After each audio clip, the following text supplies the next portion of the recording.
Welcome, Suns fans, to another edition of the Suns Jam Session podcast.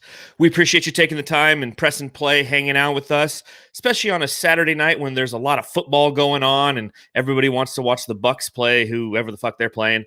But the Suns, man, the Suns come out. They play the Indiana Pacers tonight. They win 125-117. I got to ask you, Matthew, how are you so good at predicting these things? Because I did not see this. Yeah, you predicted them winning, and you had more faith in them winning tonight than I did yesterday. So kudos to you and your expert prediction. Yeah, I did predict it. But the first three quarters, I was kind of like, you know what, this does not look too good. I was very upset about a lot of things going on, but they pulled it together unlike last night, dude. This is a win they needed. And Chris Paul and Cam Johnson on my shit list tonight for one turnover each for those guys. What are they thinking tonight in almost a perfect game? They blew it. I mean, we had a total of 3 turnovers, which is a franchise record for the Phoenix Suns on fewest turnovers. And yeah, they go out there and decide that, you know what, now's the time that we're going to get our turnovers. Okay, you have one for Chris Paul, one for Cam Johnson. I don't even see the third one in the stat sheet. So they said 3. They said 3. So I just saw the 2. So I don't know who the other one is. I don't know either. Maybe you can tell us in the chat, but thank you for joining the Suns Jam Session podcast. We truly appreciate it. We're going to go ahead and get started here very, very soon. Couple of housekeeping notes to throw out there as per usual. If you're listening on the Bright Side of the Sun podcast network, go ahead, rate, subscribe, and review. We truly appreciate it. Make sure you follow the Suns Jam Session on Twitter and Instagram at Suns Jam. You can follow Matthew on Twitter at Matthew Lissy. You can follow me on Twitter at Darth Voida. And if you're watching on YouTube, go ahead and subscribe. Hit the thumbs up button. We truly appreciate it. Please So plenty to break down as the Pacers were downed by the Phoenix Suns tonight. If you got a beer, Matthew, don't tell me you got one of those aged White Claws tonight. No, I couldn't recover today from that one, so I actually got a water. Good for you. I'm glad to see you're being responsible. Very underrated drink, man. I've got a Scottsdale Blonde again. Let's pop it. Ooh, yeah, it's going to be a nice night to enjoy a nice, tasty beverage. So cheers, Suns fans. Drink them if you got them.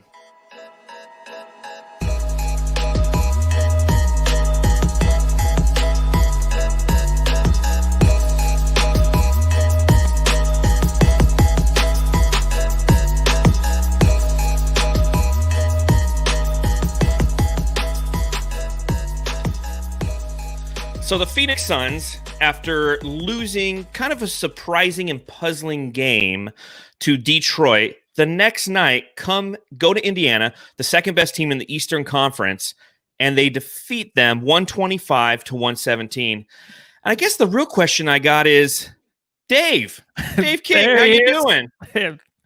Beautiful baby. Look at this guy, Dave King from the Suns Solar Panel, who's up ever so early this morning, putting out quality content on Fox Sports Arizona, decides to join the Suns Jam Session podcast at night. This guy, I don't know if he ever sleeps. He's like a vampire. Yeah. And he's muted. Can't hear you. Sorry, man. Sorry. I'm sorry for the listeners. It's a good start. You there yet, Dave? No? No. We'll try again tomorrow night. How about now? Oh, there it is. There he is. Dave King, ladies and gentlemen. Cheers. Hey, what's going on? How are you? Cheers.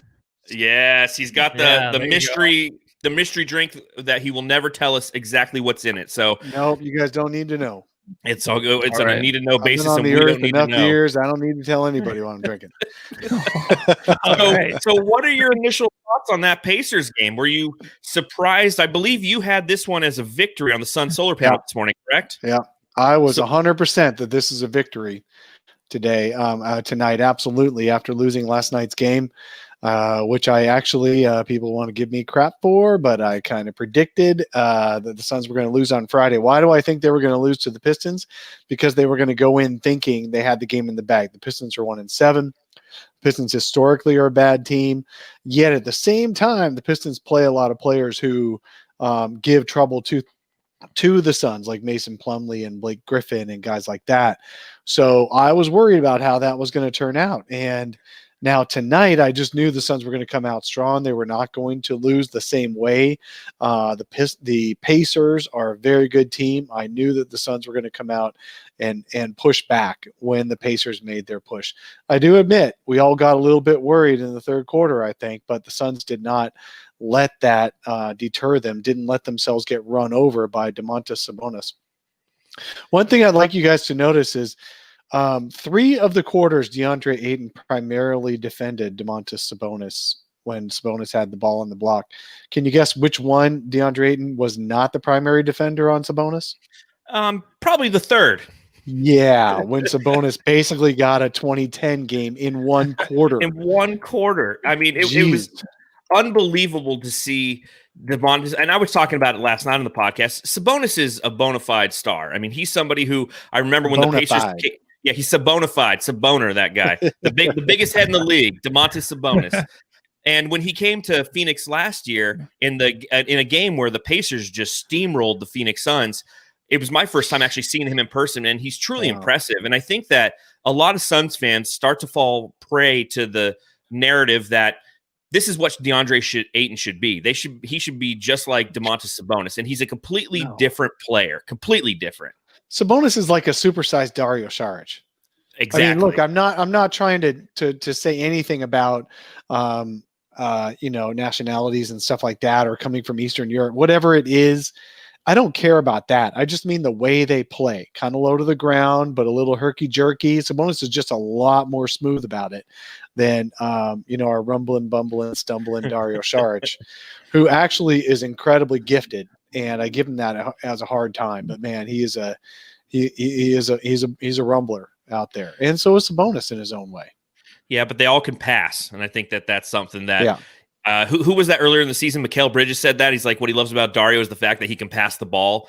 And all those guys from Eastern Europe, Domantas Sabonis, that's a great comparison. Matthew, what do you think of Sabonis and how he – what do you think of the size of his head? You know what? When you brought that up last night, I was like, I never noticed. And then when we watched the game today, I was surprised it was a lot smaller than I thought. Because every time I see this guy, it's kind of like seeing a Kardashian. Like, he always looks different every time I see him play. Physically, I don't know what it is. But his head wasn't as big, John. But he looked like Wolverine tonight. Some of it's his hair. He does look like he looks phenomenal though, right? Wouldn't you want to look like that? He's got the flowing locks. Yes, he kind of looks like Dave a little bit if he was 6'11", right? That kind of look. Yeah, I do have a big head, that's for sure. No, but this is his 5th year too. It's his 5th year, so I feel like maybe this is somebody. I know you're not saying it's the same game that Ayton has, but I just think that it's his 5th year, so of course he's going to be great with center. I know he's playing the 4. But it takes a little while to get ready. Ayton doesn't feel people and absorb them and then get the shot off. Ayton just went, look, Ayton is okay with bouncing and rumbling and bumbling when he doesn't have the ball in his hands. He can box out, gets his rebounds, takes all the contact on people driving into him when he's going to the hoop, or when they're going to the hoop, he can absorb contact there. But when he's got the ball in his hands, all of a sudden he wants to be a guard. So we've got to figure out, the Suns coaches, obviously not we, but the Suns coaches have to figure out how to coach some body contact into him when he has the ball in his hands. It's like he's afraid to lose it. Yeah, there were the 2 times where he went up for the layup with 2 guys on him and he got blocked. He got stuffed. Well, Miles Turner is the best block artist in the entire league. Yeah, but he went the last guy to do a weak layup against. Exactly. Eddie Johnson was saying, just try to break his arm. Don't really break his arm, but just try to at least. Eddie, who only shot jumpers in his entire career. I'm not sure. Sorry, Eddie, but I don't remember a highlight layup in your history. Yeah. Well, one thing I really want to touch on to start this is Mikal. Mikal early, Mikal often came out, had 15 of the Suns' first 22 points. Yeah. And I know that in the loss against Detroit, we really didn't necessarily talk about him in his 6 points, but he comes out, his final box score, unbelievably impressive, 34 points, a career high by 8 points. His career high before that was 26, 4 for 4 from the free throw line, 6 for 8 from downtown, 12 for 18, 3 rebounds, 2 assists. What was different tonight versus last night? What was different tonight? Yeah, Yeah, Matthew, why do you think he decided to turn it on? When I join you guys, I always interrupt Matthew. I apologize. Yeah, you know what? We got to get past that, Dave. This is your show when you're on it, dude. No, it's not. It's yours. Come on. No, but Mikal, he was scoring from all over the place. I think he was just taking it to the rim. He did a lot of that. He dunked like the dunk he had over. I don't even know who it was, but that looked easy. So I feel like we can see more of that maybe down the road. But he was shooting it mid range. He was laying it up, shooting the three when he was actually open, but just pump faking the defender and taking it to the hoop.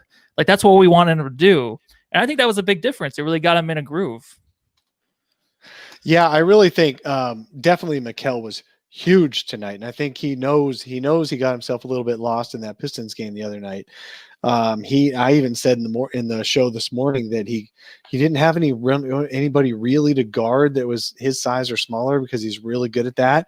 I think Jeremy Grant, even Monty Williams surprised the heck out of those guys. And Mikal knew he was out of the game basically mentally in that game. And so he came out with fire tonight and he made his presence known, obviously with the 32 points. He made 5 out of 7 threes. But I tell you what, it was the drives to the hoop. It was the acrobatic long arm layups and stuff like that just really, really opened up his game. Yeah, and I thought what was interesting was last night in the second half, Detroit, they threw a lot of zone at the Suns. And the Suns really didn't know how to navigate it, so they fell victim to what typically teams do against the zone. They just start jacking up threes. And once Indy threw the zone at him a couple times in the second half, they knew how to navigate it. And Mikal Bridges was a big part of that. He was the guy who, last night would have a wide open 3-pointer and he'd take it with the guy running at him. Tonight, he threw the pump fake and decided, you know what, I'm going to go to the rim. And I think one of my favorite plays was actually where he decided to go to the rim and he's going up with his right hand and he almost passed it to the Crowder or into the corner to Jay Crowder and he laid it up and in. And I was like, that's the difference between even last night and this and tonight. And it goes to show you Monty's adjustments, the team's adjustments. As I mentioned last night on the pod, when we had our first back-to-back and we lost the first against the Kings, we came out and we played a very efficient game and a very well-coached game by Monty. The same thing happened night over night. And it's impressive to see when you go up against a team like the Indiana Pacers, which is no slouch in the Eastern Conference, to come out and play the way they did. Yeah. It almost frustrates you more that they lost last night because they could be 2-0 on this. No, those losses happen, man. This is even true. The best teams in the league lose 20 games a year. So it just happens. It just does. I tell you what, the floppy socks in the chat also pointed out Devin Booker. Other people may have also in the YouTube chat. Other people may have also done that, but that was the one I noticed. And yeah, absolutely. Devin Booker was Devin Booker of old today. He was aggressive, drive into the hoop. He didn't get all the calls he wanted to get, but man, he was aggressive the whole night, and that makes a huge difference. I think he's been deferring a lot to Chris Paul this year for good reason, and Chris Paul just hasn't been playing up to even Chris Paul's standards, I don't think yet. And there's a lot of just, whose turn is it? And then Campaign playing so well as the backup point guard. Now you've got Devin Booker, who had to be the secondary playmaker the whole game, and it unleashed him. And I hope this unleashes Devin for the rest of the season, because that is the Devin that the Suns need to win 50 games. Yeah, he needed this. I think 7 assists, 0 turnovers. That's the Devin Booker of old. I feel like even last year needed that. And I think the whole team played that same way. I mean, they were just not turning the ball over, which is almost perfect. You have to play almost that perfectly against a team like the Pacers, especially on the back-to-back. And then they just pull away in the end. And I love seeing Booker take over in the end. That was something that we were waiting to see last game. And I think tonight, it just blew me away. He had one of his famous dunks to the one-handed runaway dunk over Holiday. I love that dunk, dude. Oh, yeah. Yeah, it's just that gets him going, too, I feel like. Well, and that was the challenge last night. I mean, we talked about it. He decided a little too late that he was going to be Devin Booker. And he's used to having his back against the wall, down 9 points, and then he's like, okay, I've got to carry this team. So that's when he decided to start playing last night. And this game, he came out with that. He just looked angry, and he's like, I'm going to score, and good luck trying to stop me tonight. And although it wasn't the most efficient Devin Booker performance, 25 points on 19 field goal attempts, the fact that he was taking 19 field goal attempts is something that I want to continue to see. When he ends the game with 12 field goal attempts, that's where he is, as Dave mentioned, deferring a little bit more. Yeah, absolutely. No, he was definitely aggressive the whole time, and he was dribbling through those traps too. He's got that speed. He's got that ability. He doesn't just need to give the ball up. The defenses are. He called it junk defense a week or two ago, talking about. I guess it was only a week ago, talking about how teams are playing him this year, and it's true, man. Whenever he gets the ball out behind the 3-point line, he gets immediately trapped. Just they don't care yet. They want Chris Paul to prove it. They want the other shooters to prove it. When the Suns make 35+% of their threes, they're going to win the game. You know what? They're going to lose when they miss 16 straight threes. It just can happen. And you're getting pounded inside. Like this, actually, looking back on this game, it reminds me of the old Suns, Steve Nash and Amari Stoudemire and guys like that. Teams would constantly drive the ball to the hoop, and we would constantly say the Suns got to work on their defense. The Suns got to, Amari's got to get in there and block those shots. Amari's got to stop those drives. And yet the Suns were still winning because they'd make enough threes and get enough 3-point plays of their own to stay in the lead. And that's exactly what happened in this game. Is the Suns kept the lead the whole time, no matter it looked like Milwaukee. Yeah, it looked like Indiana was just pounding the Suns, and yet even that third quarter was dead even on scores. Yeah, that's what was impressive. I mean, after getting, hashtag surviving Sabonis in that third quarter, where he put up monster sets, like you said, a double-double. He, in that quarter alone, he had 20 of Indy's 34 points and 9 of their 18 rebounds. 20 and 9. That's like in a good average for a whole game. Yeah. It is. It's unbelievable. But at the same time, poor Dario. 34 points. Yeah. I mean, he got put in the mixer. He's the one who kind of had to take the brunt of it. The cement mixer. Yes. I mean, dude, Jesus. He's got to change those shoes out tonight. Yeah, just leave him in Indiana. Leave those shoes in Indiana, dude. Yeah, don't take him with you to Washington. Call it a game, a night. It was, but to survive those things is something that I think is absolutely paramount, because it was like Jeremy Grant last night. If it seemed like when Jeremy Grant would score, the Suns didn't necessarily have an answer because of the versatility of Jeremy Grant and the way that he scored. He would go to the hoop, then he would hit a three, and the nice thing was, Domantas Sabonis wasn't hitting his 3-pointers tonight. That is a part of his game. Hey, I guess it was basically Jeremy Grant tonight. It was Mikal Bridges. No, absolutely. I'll bet the Pacers folks, the players, the coaches, and they're podcasters, I'm sure, doing post-game stuff. They're saying, why does Mikal Bridges have this kind of offensive game? I didn't know he had that kind of offensive game. What's going on here? And that's what we were doing the other night. Mm-hmm. Yeah. So, Matthew, the first guy off the bench in Campaign's absence was Javon Carter. That's got to make you happy, right? Yeah, it's not like he knows how to pass the ball yet, but he'll still jack it up. There's a few things he just kind of frustrates me on. Like towards the end of the game when Cam Johnson was wide open in the corner, and Javon was a little hot in that game, but he took the shot from 3 instead of passing it again. That kind of drove me nuts. I still get frustrated with him because he's not trying to find the wide open man. Like he's very, very selfish in that way, but I guess he's just a shooter now. But I was looking to see who would take those minutes, but it wasn't really him. I think Booker, like we were talking about earlier, the playmaking side of it, we just needed him to step up in that way. That a Campaign, when he's gone, he needs to step in and fill those shoes. It's not going to be Javon Carter. There's no one else on that bench. I know that Galloway came in too earlier, but I mean, he's just there to shoot threes. But besides that, I wanted to point it out too that DeAndre Ayton, his defense today, when he was actually guarding Sabonis, I think it was Sabonis' last 3 attempt that he took. It was funny. If you saw DA go up to contest the block, he actually turned his head mid-shot and yelled "box out" to the other guys on the court to get that rebound. That was just something I noticed. I didn't know if you guys saw that or not, but that was just badass. I didn't. That's good. That was just I wish they would do that more when DeAndre's helping stop somebody else besides Sabonis, and Sabonis is climbing up his back for the offensive rebound. That was the only thing Sabonis was doing well in the fourth quarter, was following Ayton to the rim when Ayton was trying to help his guy who got beat, and then just climb his back, get that rebound, offensive putback. I mean, I think Eddie was even talking about it. It's like, as long as he's still moving consistently from the 3-point line to the rim, they won't call it an offensive foul, even though Ayton ends up in the stanchion because of the push. Well, I mean, this is, I guess, a good time for Ayton Watch 2021. We talk about Ayton every time on this podcast. I love it. There's only 12 players to talk about, so yeah, and he gets his own little segment because he's obviously a hot topic for Suns fans. Only 8 points, tonight, so I'm Yeah. sure that Suns Nation's freaking out. He's 4 for 10 Mhm. from the field, but he had 14 rebounds, 3 of those were offensive in 34 minutes. And again, he's going against an all-star in Domantas Sabonis, and I think he held his own. He really, in the first Also, half, Miles Turner. No, dude, Miles Turner is a beast. He's a man, dude. Defending shots, and he doesn't rebound very well, but man, he is a beast defending shots, and Aiden just doesn't have the aggression to finish over him. Yeah, and so what do you need from him? You need him to hold down the paint and play some defense and play smart defense, and I think that that's important. Mhm. He ended with only the 2 personal fouls, so he wasn't necessarily part of putting the Pacers into foul trouble. Conversely, we were drawing fouls tonight, which was nice to see. 17 for 17 from the free throw line. The Pacers went 17 for 24, but just a smart game from DA, and I think that's something that we should appreciate. Again, he's not going to go out and throw the 20 and 9 in one quarter, and when he does, we'll change the Ayton watch intro for him into Ayton's a badass.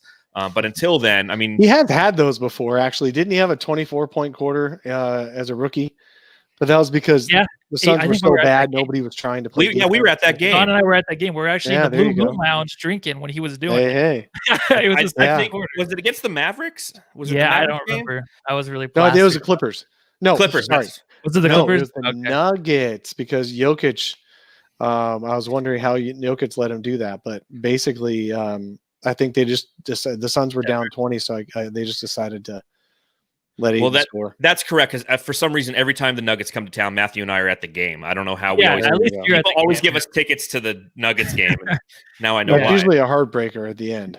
Yeah, it's always Jamal Murray and Jokic in the fourth quarter. We talked about that after the Denver game. It was nice to see them actually hold them off and win the game, because normally it's Jamal Murray hitting some mid-range crusher against us. So, but as I'll never forget that everyone called him a shooting god when he hit that fall away 22.5 footer against Booker to win the game. It's like, that's exactly the shot you want to do to take.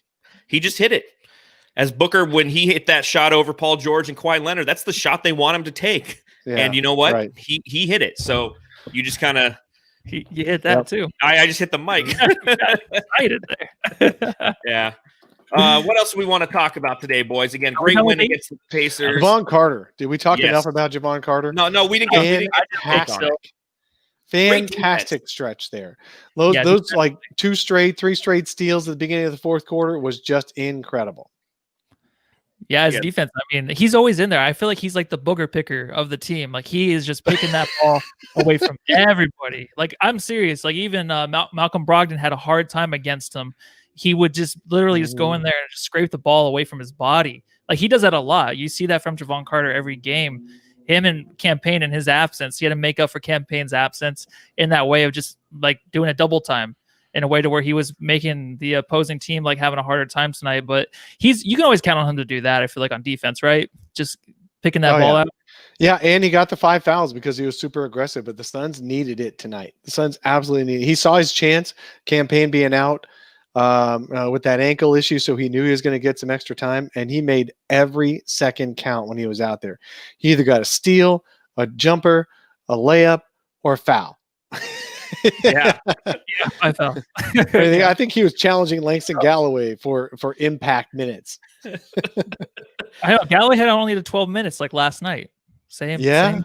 Yeah. Crazy. Well, he didn't have as much of an impact because he's a catch and shooter. He doesn't actually create, and so that's what makes it hard to give Langston Galloway a ton of time. Is he's not an offensive creator, and when you're a little guy out there, especially for the Suns, you can't just stand in the corner. Yeah. I mean, he is everybody puts Galley in the corner. Yeah. Come on. Someone's old enough to know that reference. And a Dirty Dancing reference on the All right, thank you. Well played. Yeah, Matthew doesn't watch movies. Sorry. I'm still trying to grow my beard out. I did want to bring up the minutes because I thought it was interesting on the second night of a back-to-back. You thought, like with Campaign being out, I thought we'd probably see Etuan more. I know a lot of people were talking about that today on Twitter and while I was watching the Sun Solar Panel this morning at work. Please don't fire me at work for watching it on Saturdays when I first get in, but it's kind of my routine. And it was interesting how Langston Galloway They're only had watching 16. you right now. They're either never going to tell on you or they're looking for reasons to fire you. So you just did it. Ooh, nice. Well played. But I hope they listen. Oh, whatever. Speaking of which, now's a good time to do a shameless plug. Make sure you subscribe to the podcast on the Bright Side of the Sun Podcast Network. Wherever you get your podcast, please rate, subscribe, and review. And if you are watching via YouTube, hit the subscribe button and hit the thumbs up button and hit the little bell button, hit all the buttons you can, and ring a ding dong. Anyways, hey, back my to Bennett. Centennial kid in the chat is talking about whether Sticks should be traded. I mean, trade his a ass. year ago, Cam Johnson missed the first few weeks of the season. Yeah. Are you glad you didn't trade Cam Johnson? Yeah, I am. Yeah. And- well, Maybe give him a chance. And shout out to So Says Jay, our good buddy over at Fanning the Flames podcast. He said, Trey Sticks, stop it. I mean, he's out right now. I think it's health issues is what they're kind of saying. So it we was don't ankle know. before, now it's Ankle, and now COVID. it's probably COVID. So he's out for those reasons. This is a team where we don't need him at this point. We just beat the Pacers. We don't need Sticks at this point. He's somebody who we can allow to develop, and is probably going to end up being a decent player for this team once he stops, having the head in the or the deer in the headlight look. Because I mean, he did have that a little bit early on. He's on defense. I was watching some of his offensive plays, and it's like, okay, the guy's he's confident, he can shoot. Then you watch him on defense, and he's just, his head's going every which way. Well, the NBA is a little bit different than understandable. college. Yeah, exactly. You need a little bit of time to help it slow down. This might have to do with the Tyrese Halliburton play, though, over in Sacramento. I know Sacramento's losing, but he looks great. And then we were scared of that, Let's right? see Tyrese play with COVID. Yeah. All right. Yeah. I mean, come on. Seriously. No, Tyrese Halliburton is playing great. I have just never been a person who watches the other guys the Suns could have had. It's like, geez, do you also pine over ex-girlfriends? I mean, come on. No, it's a very good point because I've literally seen people build out Suns rosters because of the last 10 years and how poor we've done in the draft at times. Yeah. And they've built out Suns rosters of who we could have had. It's like, if we hit on every pick, yes, we would have had a decent team. But you still can't guarantee that those teams and those personalities are going to mesh well. That's what makes this Suns team an effective team, is they have great personalities, great veteran presence, the ability to shoot the three ball like we've really never seen since the 7 seconds or less era. And, and we're out shooting that team easily right now just because the NBA is different, but they can hit the three ball. They have an interior presence at times. They cut. I think one of the biggest things that I noticed from Mikal today was he was cutting again. I didn't see him really necessarily cutting during zone defenses against Detroit last night. Tonight he was cutting and he was being rewarded. And once we get that pick and roll with down and without the ball, too, like he was driving, cutting. Yes. Yeah, on and off. Yep. That's the key. And when you have so many different ways that we can beat you on offense, we're just going to be that much better because our defense is stout as it is, because we're long, because we're versatile. I think the one challenge that we run into is our 4, Jay Crowder, isn't necessarily a prototypical 4. When you look at Indiana and you see Miles Turner and Domantas Sabonis, that's scary. These are two of the bigger teams they're going to see physically. I mean, Blake Griffin was not exactly old Blake Griffin, but he was pretty dang impressive on Friday night. And then you've got Domantas Sabonis. Those are the guys that are going to give the Suns trouble. And I think they did the right thing this time by putting DeAndre Ayton on Domantas Sabonis as much as they could, except for that third quarter. Because Ayton can stay with these guys, whereas you just need somebody who can box out the other dude. And tonight that worked well enough, definitely, to beat Miles Turner and the Pacers. So, Matthew, my next question here is for you. The Suns obviously tied, I believe, is a franchise record for fewest amount of turnovers after a night when they couldn't stop turning the ball over. Is that just focus, or is that is it just focus? It's a lot of butt whooping after that game last night. I mean, you think Monty was lashing them? Yeah, they all got spankings last night. So that had a lot to do with it, I think. But honestly, it's just slowing down the tempo, I think, of the offense, right? I mean, they put up 125 points, but I feel like a lot of the offensive sets almost ran to the full shot clock. So for that reason, they were taking their time, especially Booker. I feel like he just needs to slow down. When he gets too rushed, he'll lose the ball quickly. It'll be a turnover. Cam Johnson, too, tonight. I liked him. Did you see his step back 3? I've never seen that before in my life where Cam Johnson had a step back 3. So him doing that and not trying to, because before what Cam used to do is take the ball, dribble, and just run one way and then lose the ball. But tonight he didn't do that either. Like that was sweet. Was behind the back, step back 3. That was Cam Johnson does this? That was the first time, right? I don't think he's ever done that.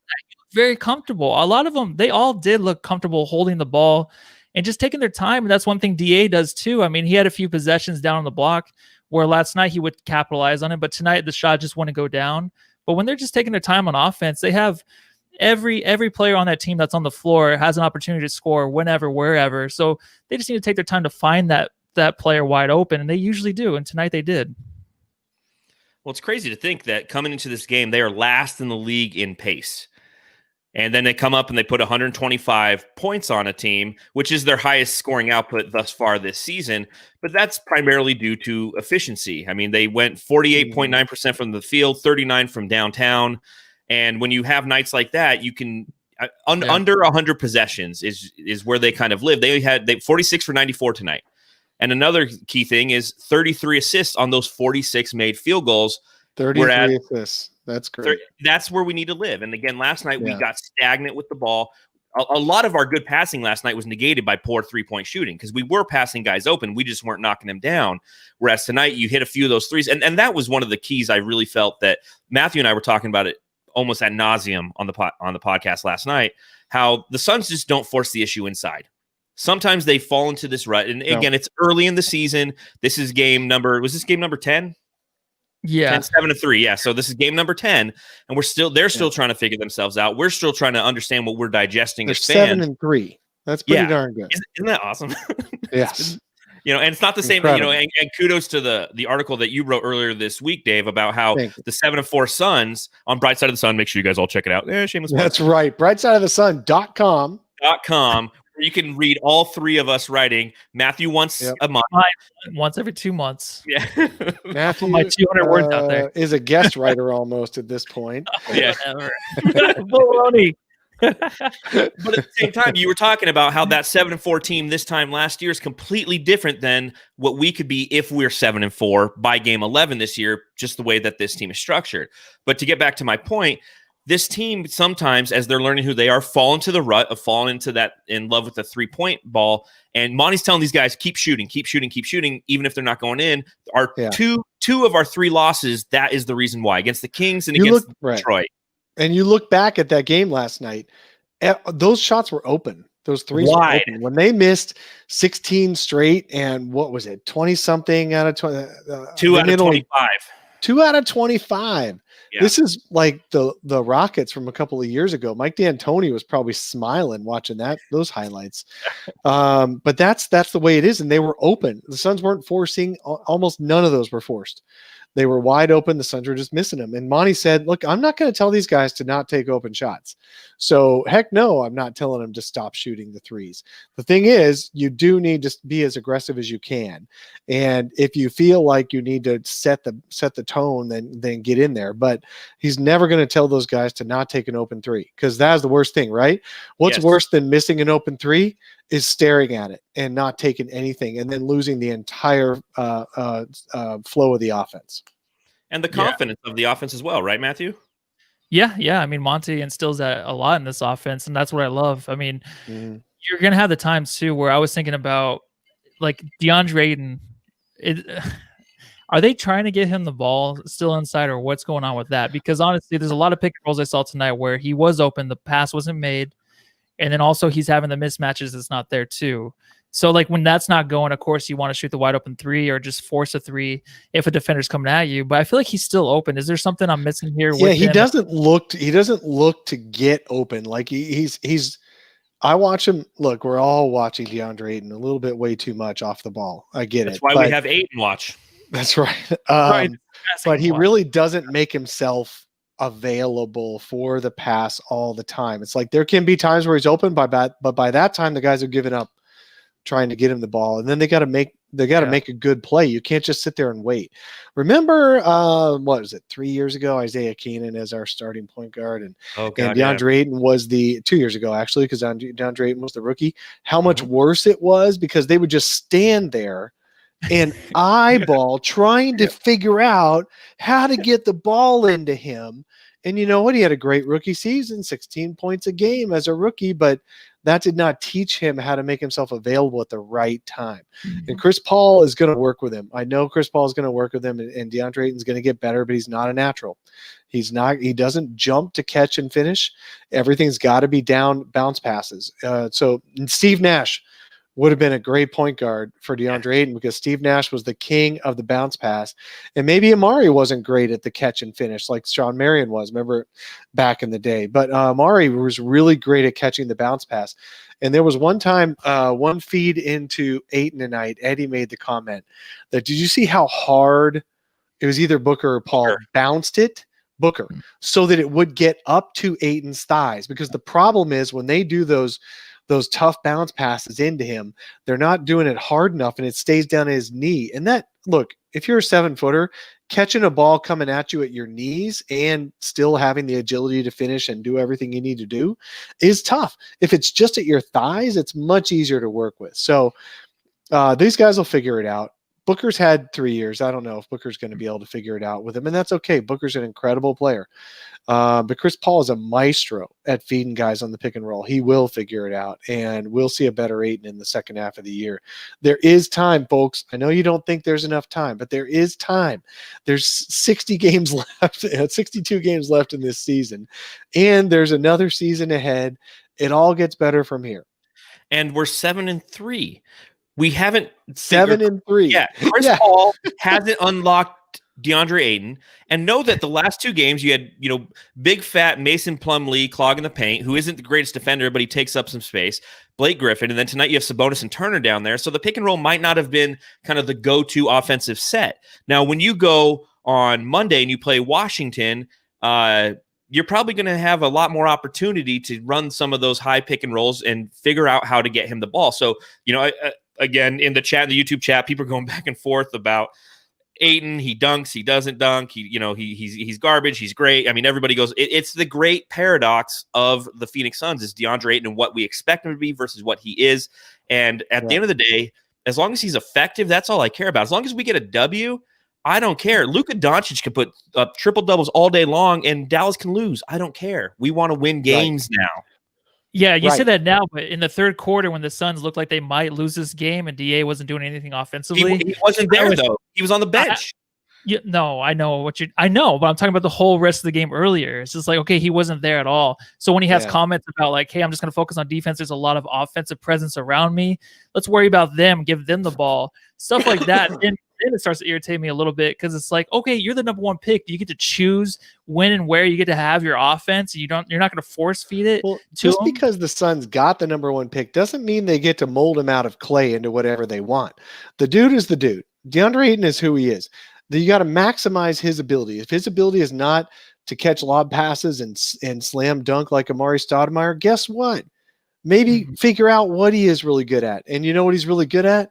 Defense. You know what he's really good at? Rebounding. You know what he's really good at? He's got a good touch around the rim. He's never going to be Mr. Monster. He's not going to be even DeAndre Jordan as far as finishing, but I'll bet you I'd rather have him than DeAndre Jordan in his prime. No, him in his prime over DeAndre Jordan in his prime. But that's just me when the Suns are losing. I'm talking about then when it's like they win. Of course, they just want the win. And I'm like, this is just DeAndre. So, excuse me. So that's not me for real. That's just when they're losing. No, I get it. I was talking to the I'm yelling at the wall, stuff like that. Yeah, it doesn't. That doesn't count. I'm just letting you know my little demons out. Well, and what about his turnaround jump shot on Domantas Sabonis today? I mean, that looked, how pretty was that? And in that moment, you're like, okay, 2 points is 2 points, and that was pretty.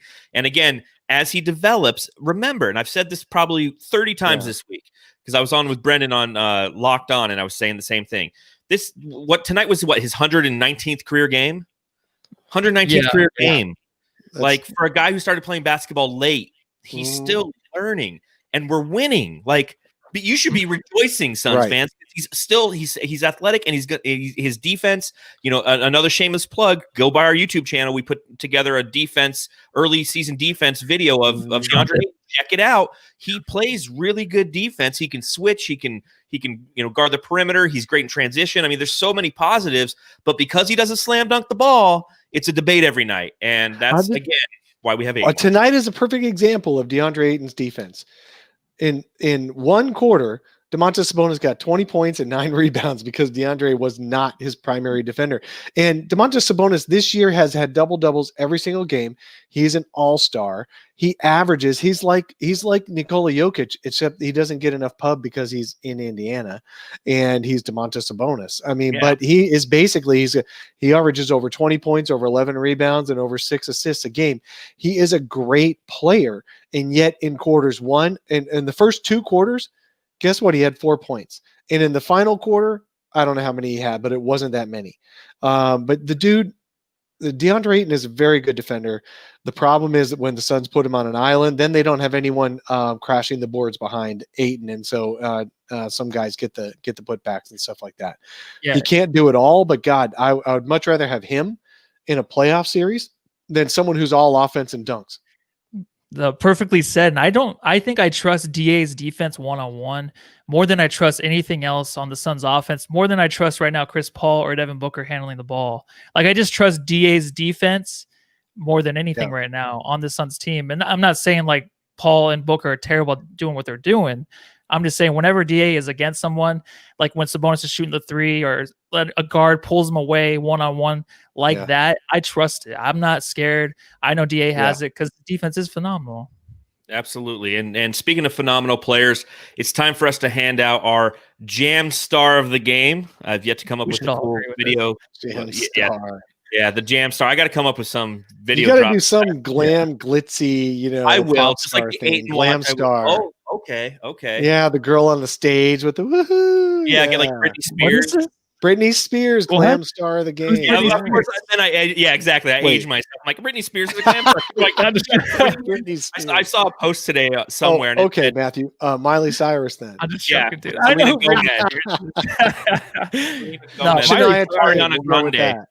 Ariana Grande. It was 20 years ago today that Britney and Justin Timberlake appeared together in like the denim dress and him with the cowboy hat on. That was 20 years ago today. And I was like, holy shit, I'm getting old. But we digress. JT is awesome, JT, by the way.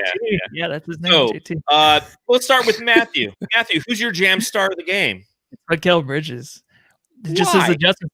Because of everything we talked about today. His adjustment in scoring. I mean, the defense is always there, of course, but just it was basically when we watch the game, EJ coaches these guys. He yells things out like how you need to improve, what you need to do.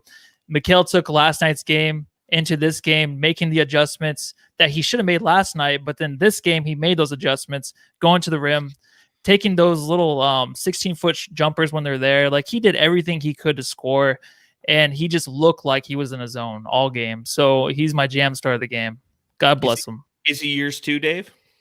Nope. My Jam Star of the game is Devin Booker. Look, you already called Mikal. I can't just copy you. Yeah. But Devin Booker was his old self in this game. He is the one who helped the Suns close out this game. When they went on that big run, guess what? It was Chris Paul on the bench, and it was Devin Booker and the wings all out there. And Devin was just driving into the teeth of defense and either taking the shot or feeding it out to the 3-point line. It was beautiful to watch. He's my guy. So there you go. And Corey Jones in the chat says co-Jam Stars, Bridges and Book. Zybull97 gives it up to Mikal. You got Vikings. He gives it up to Book. Coda Kid gives it to Mikal. Bridges for Raymond Gonzalez. Bridges for Nicholas Tan. Let's see. We got Jaman of the game is Ayton. Benjamin Steele making his own award there. I dig that. You got Mikal Bridges from Jermaine. Let's see. Anyone else? Oh, I like this. Infinite Tranquility. Kawhi Leonard. I mean, Mikal Bridges. Well said there. I'm sure I missed some people here. Raymond Gonzalez Carter. Okay. I'm going to give it to Jay Crowder. Okay. Jay Crowder's performance tonight. Wow. I mean, unbelievable with 10 points, 8 rebounds. No, I'm just kidding. It's Mikal Bridges. Jay Crowder did have a solid game. It's one guy we haven't talked about. Only 2 for 7 from downtown. Yeah. But again, when he's your power forward, he's the guy who's not going to get a lot of pub on this team because he's the 5th best guy on the court when our starting 5 comes out. And as he kind of goes so far, we kind of go. And the way that he he had the ability to play a little bit of defense. The way that he passes the ball, 4 assists tonight. He's the one guy who can get an entry pass into DeAndre Ayton. I'm really impressed with Jay Crowder. But that is true. He is the only dude who seems to be able to get the ball to Ayton where he can catch it and finish. Yeah, I guess the other guys are just too short. Maybe the other guys are just too short. They can't get to him. I don't I'm know not what it going to is. be able to sleep tonight thinking about that. That is the revelation of the night. There you Yeah, go. Matt- You can use that on the solar panel next week, and just shout out to I us. will. And those other two dudes will look at me like, you dumbass. Yeah. Can I swear on this show? Absolutely. There's no swear jar here. Yeah. It's my favorite thing on the God Sun solar damn. panel. Every time Dave just is like, "What is this shit?" And like Saul and Esther both like they get mad. Karima says Bridges laced bacon XL, which sounds delicious. Bulldog. So again, shout out to all the Jamsters who are hanging out with us. Humble Rumble. You got Mikal Bridges You career guys high. are awesome. 34. All right, real quick before we end this, I want to talk about what's coming up on Monday. Another early game, 5 p.m. start. It's going to be interesting to have a day off. It's always interesting to do these back-to-back. So enjoy your football tomorrow. Does anyone know the score of the Bucks games? Anyone got that up somewhere? Yeah, I got 18-7 right now. And who are they playing? Buccaneers versus the 18-7. What is it? The first quarter of the basketball game? What's 18 points? Yeah. Who hit the 3 ball? Did Brady hit a 3? Yeah, fadeaway 3. Yeah, step back, fadeaway. So the Suns are going to make the flight to Washington D.C. and try to avoid any sort of insurrection that's occurring there, and play the Washington Wizards on Monday at 5 p.m. Unfortunately for the Wizards, I didn't see the injury, but everyone's been talking about that. Their center, a guy who's toasted the Suns in the past, Bryant. Yeah. Thomas Bryant, tore his ACL, I believe, tonight. Like how Bradley Woj Beal- said, initially it's been diagnosed as a painful knee injury. I'm like, are any knee injuries not painful? Yeah, That's like if you're missing basketball, it's painful. That's like Tony Romo saying that, it looks like Dak sprained his ankle, and then they cut to the camera shot and his ankle's sideways. Yeah. Remember that? Same I shit. remember that. I remember Yes. that. Oh, yeah. Matthews And Bradley Beal is sitting out due to the COVID protocols. COVID protocol. So He this got will it, be, or he's close to somebody who did. Mr. Yeah. Triple Double. yeah, it's going to be an interesting night. So Russell Westbrook, I know, tonight sat out because he had a quad issue in the game against Miami. So we are going against a team that is going to be beat up. You have Rui Hachimura, Davis Bertans. I think the guy who's probably going to burn us, and again, this is one of those games where the Suns really need to focus. What won tonight for the Suns was focus. They weren't focused against Detroit. They came out tonight. They were focused on their I opposition. saw it the whole game. They were not focused against Detroit. I totally agree. Exactly. And tonight it was focused right from the tip. And you're going into Washington against a team that you're hearing all these things on your flight into the nation's capital. And you're like, okay, this is one we need to come out with focus again and dominate this team. If we don't, Ish Smith is going to have our ass. Yeah, I'm frightened, right? Every time I think about Washington, I think about Russell Westbrook and how he is the Chris Paul of the NBA, but he loses games. So we got like the better half of that. You know what I mean? Like they're both kind of remind me of the same player a little bit. I know Russell Westbrook has a little bit more energy and all that, but I'm just happy we have Chris Paul, not Russell Westbrook. Because I know that was kind of a thing a little bit there. It's like, can we trade for Russell Westbrook? It's like, hell no, because that guy just knows how to lose games. And that's what I feel like Washington looked better going into this season, but now they look worse than I thought they would be. I thought they'd at least be like a 500 team right now. You know what, though? Anything can happen because as Benjamin Schindel in the chat said, Ish Smith kills the Suns. He's going to drop 35. Yeah, he does. all on herky jerky layups or stuff like that. But Ish Smith is great against the Suns. Davis Bertans somehow will make 10 threes. I don't know. The Suns are going to have to come with their A game and not do the Detroit. Don't come in like Detroit. Absolutely, because this is a team they're very similar to last year. They are worst in the league in opposing points given up. They give up 122 points a game, but they're second in the league in scoring points a game at 119. They're 2-7. And this reminds me of the team that we played early last year with, the final score was like 145 to 143 in regulation, and the Suns lost it, if I remember correctly. And it was just, it was Ish Smith coming out and then Jack Taylor in us. And being a former Suns player who just likes to roast us, it's kind of this running theme that happens. We didn't see it from Josh Jackson last night, and we didn't have the opportunity to see it from TJ Warren tonight, thankfully. So let's go into Washington. Let's handle our business. Let's be 8-3, because after that's all said and done, from a scheduling standpoint, you have the Atlanta Hawks, which will be an interesting game. I think you called that one as a loss, Dave, correct?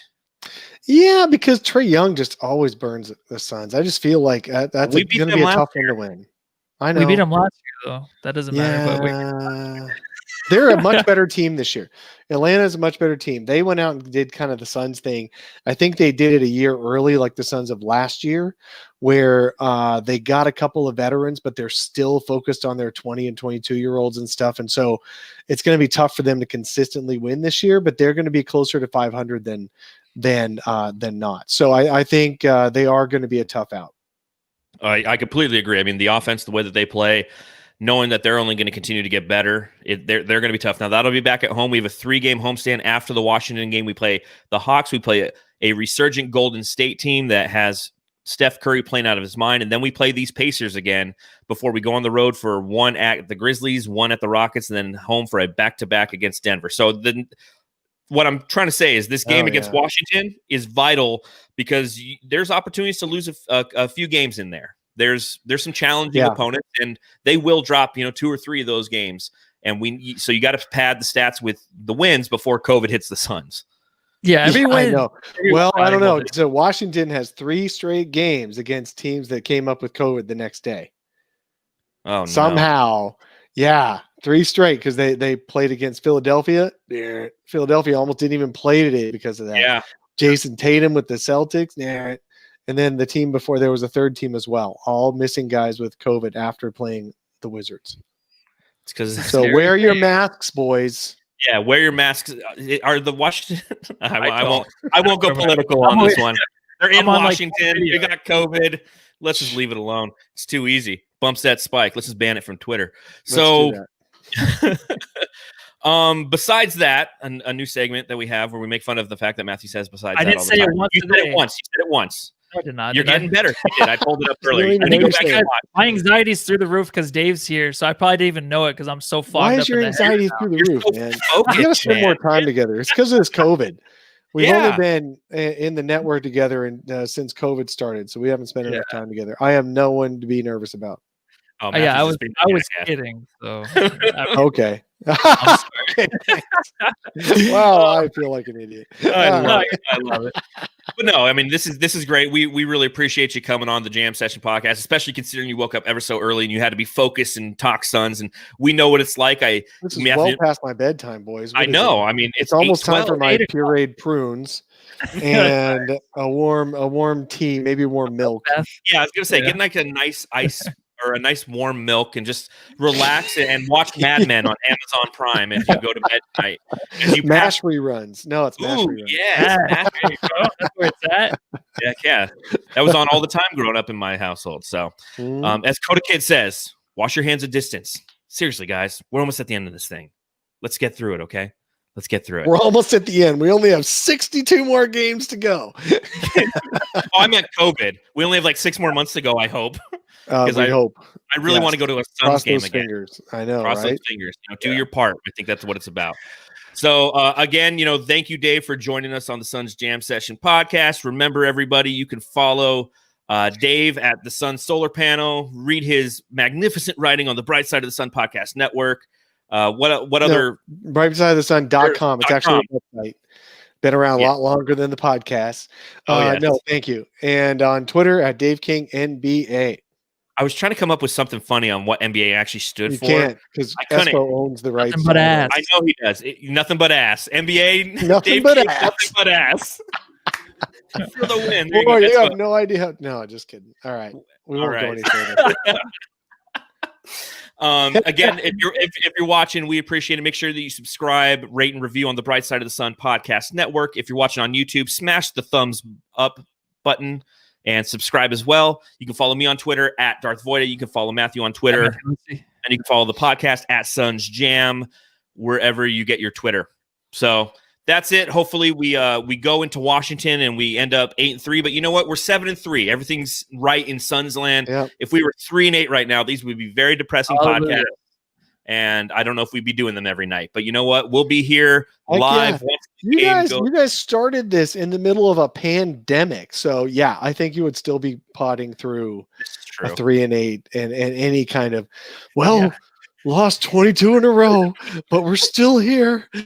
2 people would be watching. Who was your player of the game? Isaiah Kanan had a great game. He looked like he could be a player. Leg. But and shout out again to all the Jamsters who come in and join us after we go live. We really appreciate it. So for Dave King, for Matthew Lissy, my beer's empty. I'm going to go get another one. Matthew, got anything else for the fine folks out there? No, nothing. Dave, do you have something to say? I don't, man. I've been talking all day and night about these Suns. I'm excited. This is the best run, most positive I feel about this Suns team since the Nash years. Yep. Amen. This is great. I thought you were actually going to steal my line, so I'm going to go for it. Everyone go home and love your family. I decided to give that one back to you. Thank you. Take care. Back to you, Matthew.